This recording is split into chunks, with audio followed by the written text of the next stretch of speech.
Hey guys, welcome again. I'm here to tell you about stock exchanges and an important topic in stock exchanges which the media covers regularly. That would be about stock indices, or just we'll call them as indices. So let's get started and see what this is all about. Now, firstly, let's understand what is a stock index. Okay, a stock index is based on a statistical compilation of share prices of a number of representative stocks. Okay, two of the most famous stock indices in India are Sensex and Nifty.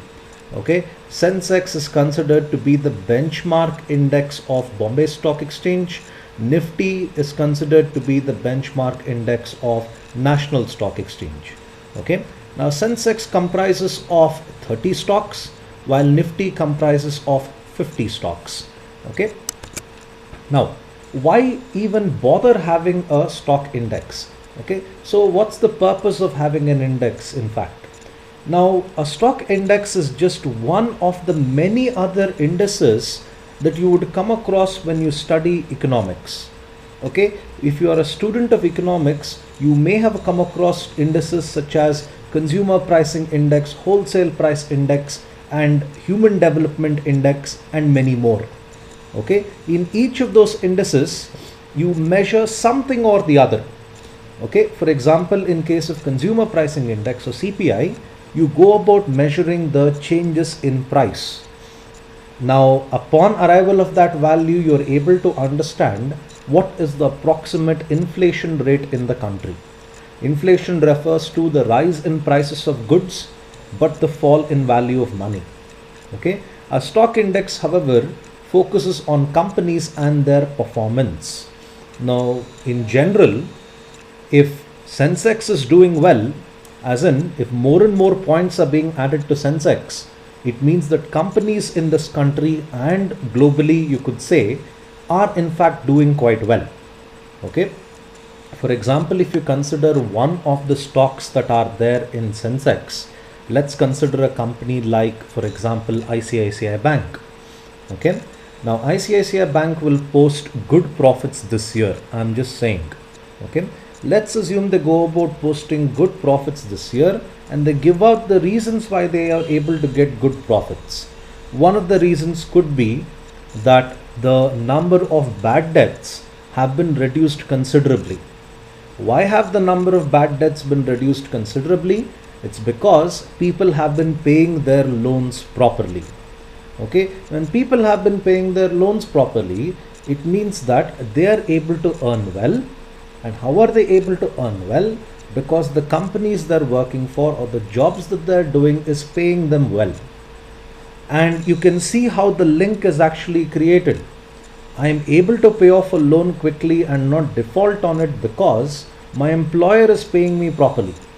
How is he able to pay me properly? Because the industry which he is part of is actually doing well. So it's in fact a cycle of events that you can see, an interlink of systems that you can see that influences the stock index. I can never really say that this is just one or two reasons what influences a stock exchange. In fact, for example, when the Fukushima disaster happened in Japan, that is after the tsunami, there were fears of another nuclear hazard that could come across just like Chernobyl. And people feared Japan could in fact be wiped out because of this nuclear problem. And therefore the stock indices in India fell because of that. So you can see something which is happening several thousand kilometers away could still influence the stock exchanges in India, the stock indices in India. So it's not just one or two parameters, the number of variables that affect the stock indices are in fact very vast. But to mention and to examine this in a very precise manner, I can just say it's the performance of companies that influence the stock index. Better the companies are performing for whatever the many reasons are, then the stock index does well. That's one of the reasons why you see the media publish regularly saying that okay, this day Sensex went up by 300 points, Nifty went up by about 200 points, Nifty is very close to 6,000 levels, Sensex has breached the 20,000 level, all that. So in fact, an index is used to measure the companies and their performance. Okay. Now, why do you have 30 stocks in Sensex and why do you have 50 stocks in Nifty? Simple, statistics. Okay, and even more specifically in statistics, I could say it's because of sampling.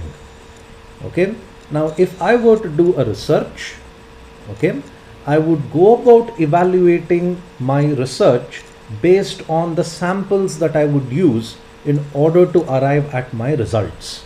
For example, let me say that I want to do a study on what students feel about the subjects of mathematics. Okay, if the sample I consider here consists of only girls, the results that I would arrive here would be different compared to a sample which would consist of guys.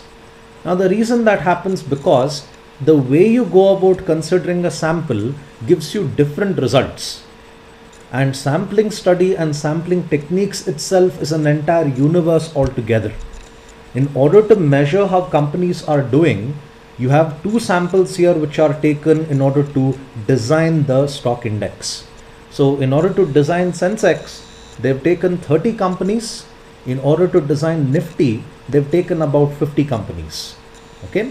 Now, what are the various indices that are there? We always hear about Sensex and Nifty. There are many more other indices that you would come across. These are the less famous ones, but the volumes of trade that happen here is equally high. Okay. Now one of the indices that you have there is BSE 100 or S&P. S&P, like I mentioned before, is Standard and Poor. Okay, BSE 100, like the name suggests, BSE 100 comprises of 100 stocks. BSE mid cap, I told you what mid cap is, but just a reminder, in case the market capitalization of a company is anywhere between 150 crores to 550 crores, you call it as a mid cap company. What is market capitalization? Another reminder again, the number of shares multiplied by the price of every share is called as market capitalization. Greater the market capitalization, the better the value the company has got. Okay. Then a BSE small cap. If the market capitalization of the companies are below 150 crores, okay, you call them as a small cap company. And then you have BSE 200. BSE 200 comprises of a stock index that has 200 companies.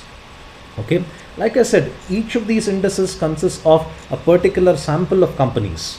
Okay, if you look at the number of companies in India that are publicly traded, they exceed more than 8,000. Now you can't consider all the 8,000 companies to in order to measure how this economy is doing and how the industries are doing. So instead, rather than measuring 8,000, you measure here like say 100, 200, or in case of Sensex, you measure only 30. Okay. Now, the other indices that are there in Bombay Stock Exchange. Now, for this video, I chose only Bombay Stock Exchange because, frankly speaking, I don't like the National Stock Exchange website. It's extremely painful to gather data from that website.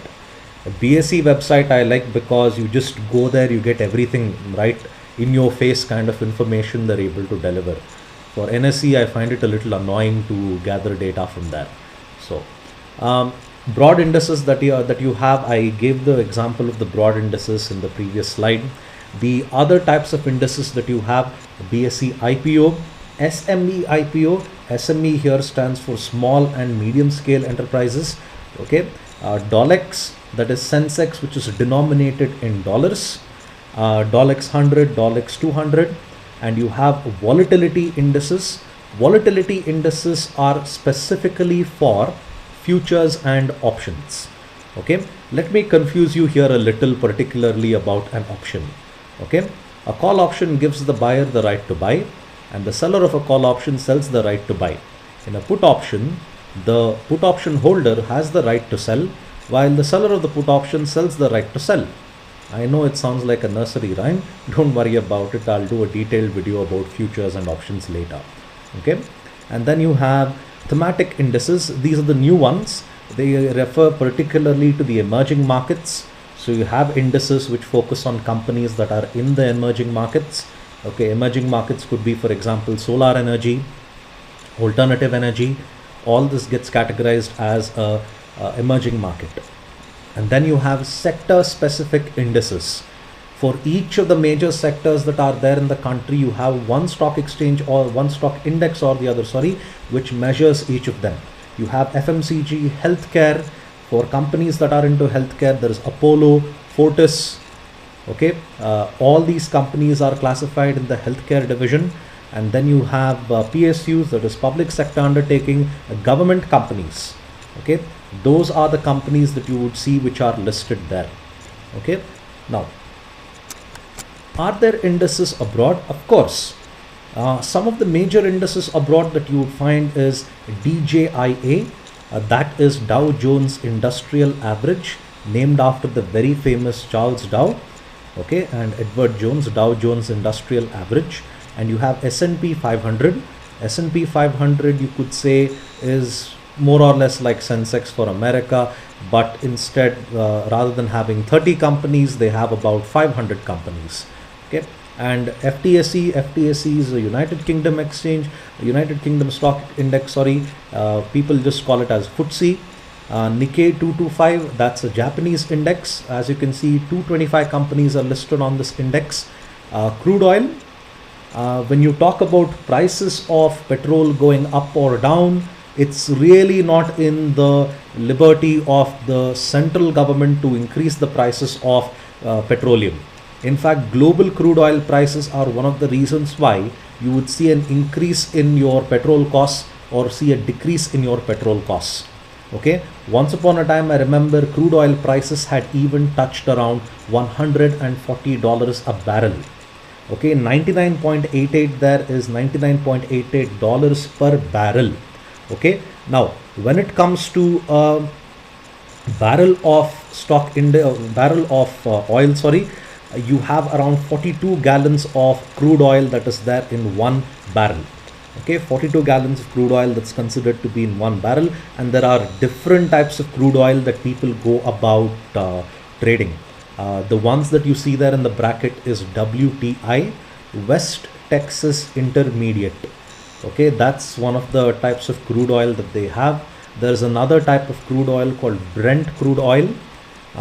In fact, West Texas Intermediate is also known as sweet crude oil.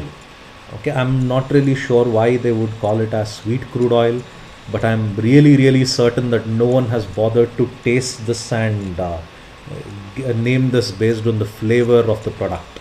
Okay, so you have gold as well. Gold is one of those commodities that are considered to be fungible. Fungible commodities are those wherein no matter where you are in the world, gold is still gold. At least the value of that is relatively the same. Okay, it's not so the case when it comes to agricultural products.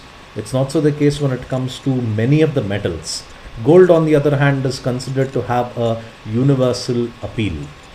Okay, now there are more details that I can give you about the different stock indices in India. The next video I'll be doing is very particular to just Sensex alone. I'll give you details as to how people calculate Sensex and the various companies that are listed in Sensex, all that. Okay, thank you for your time. I hope this video gave you information as to how these different stock indices work. Okay, in the next video I'll talk about Sensex in detail. Thank you for your time.